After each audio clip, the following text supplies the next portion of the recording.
Lanjut ke struktur transaksi dari Monero. Ini masuk ke area teknikal gitu ya. Supaya kita tahu model transaksinya seperti apa sih. Nah, tadi kan kita sudah bahas bahwa secara umum transaksi Monero itu menggunakan UTXO. Tapi gimana supaya si Monero ini itu memfasilitasi transaksi yang anonim? Ya. Pertama, kita lihat transaksinya seperti ini, ya. Ini ada input, ada output. Nah, tapi ada ekornya nih, ekor bercabang banyak. Nah, kita bahas dulu, ada satu atau lebih input yang anak panah ini, satu atau lebih input. Ya, ini seperti Bitcoin, sama sampai di sini sama. Kemudian setiap input bisa punya banyak output, gitu ya. Ini satu input, misalnya input 0, kita bisa punya banyak output di sini. Ini kan transaksi yang sebelumnya, gitu ya. Ini kan sebenarnya seperti koin tadi yang mau kita belanjakan, tapi koinnya banyak, gitu ya. Nah, aturannya adalah hanya satu yang benar, satu dari tiga yang benar. Yang lainnya adalah palsu,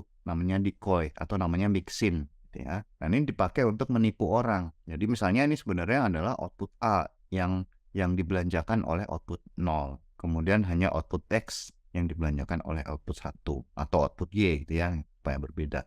Jadi tidak melulu nomor 1 outputnya, tidak melulu. Bisa juga nomor output Y, itu bisa juga, atau output Z. Sama, peluangnya sama, tapi kalau dilihat oleh orang lain, itu tidak kelihatan mana yang sebenarnya asli. Output A kah, output B kah, output C kah. Nah, ini inti dari untraceability dari sisi pengirim ya.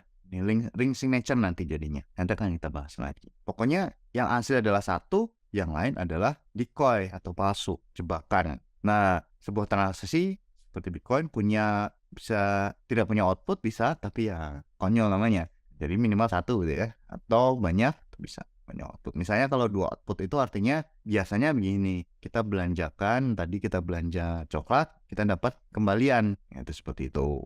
Kalau dua output seperti itu kasusnya. Kebanyakan kan dua output minimal. Nah, jadi yang output A, B, dan C ini sebenarnya adalah membentuk ring signature gitu ya. Nah, ini kan sebenarnya ring signature-nya anggotanya sebenarnya 3, tapi di sini anggotanya berapa? 1, 2, 3, 4, 5, 6, 7, 8. Nah, ini sebenarnya bukan di tengah-tengah sih. Tapi di pinggir juga. Jadi membentuk ring ya, gitu ya. Kemudian apa? Ini ditujukan ke satu penerima. Ring signature. Jadi ring signature-nya ada di mana? Posisinya adalah di input, masing-masing input. Artinya kalau ada 2 input ya ada 2 ring signature itu. Nah, lebih rinci lagi tentang decoy atau mixin. Itu dapatnya dari mana? Ngambil sebenarnya bebas, ngambil di blockchain. Jadi kalau kita bayangkan blockchain-nya Monero itu isinya adalah banyak public key gitu ya. Jadi public key-nya bisa dibaca di blockchain, bisa dipilih, dan setiap public key itu ada indeksnya, ada nomornya. Misalnya indeks public key nomor 100 itu ada, atau nomor 10.000 itu ada. Tinggal kita minta saja indeks nomor public key dengan indeks nomor 10.000. Nanti akan dikasih oleh node ya. Nah, yang penting adalah kita tahu ketika kita mau berbelanja, mau membuat transaksi, kita tahu private key dari salah satu public key. Ya tentu saja dong. Kalau kita tidak tahu private key dari public key manapun, ya tidak bisa membuat transaksi, jelas. Jadi, itu artinya ketika kita membuat transaksi, kalau kita tadi membeli coklat dengan uang tunai, ya kita harus punya uang tunainya. Jangan asal ngambil punya orang. Itu bukan berbelanja namanya, itu mencuri, gitu ya. Nah, andaikan kita memilih dari P0, P1, atau PI dan PN sampai PN gitu. Misalnya ada 10 public key. Nah, itu kita harus tahu salah satu, misalnya XI yang berasosiasi dengan PI. Nah, sementara yang lain kita tidak perlu tahu private key-nya. Misalnya dari 10 kita cuma punya tahu 1 di antara 10. Yang lain kita tidak perlu memiliki private key. Kalau kita punya private key ya artinya tidak aman blockchain-nya. Jadi hanya perlu public key-nya saja, dan public key-nya tersedia di blockchain. Nah, nanti dari 10 public key tadi itu dipakai untuk ring signature, dan kita signingnya hanya dengan menggunakan satu di antara 10 tadi ya, satu private key yang kita punya. Sementara yang 9 lainnya kita tidak punya private key-nya, no problem, tidak ada masalah, hanya perlu satu. Itu jadi membuat ring signature dengan memiliki satu private key di antara 10 public key yang menjadi member dari ring signature. Nah, itu intinya di koinnya gitu ya. Nah, kita lihat lagi gitu ya. Ada namanya, tadi kan kita sudah belajar soal output tadi ya. Ini kan sebenarnya key ya, public key sebenarnya. Output sama dengan public key tadi di tengah ini. Kemudian apa? Ada namanya key image.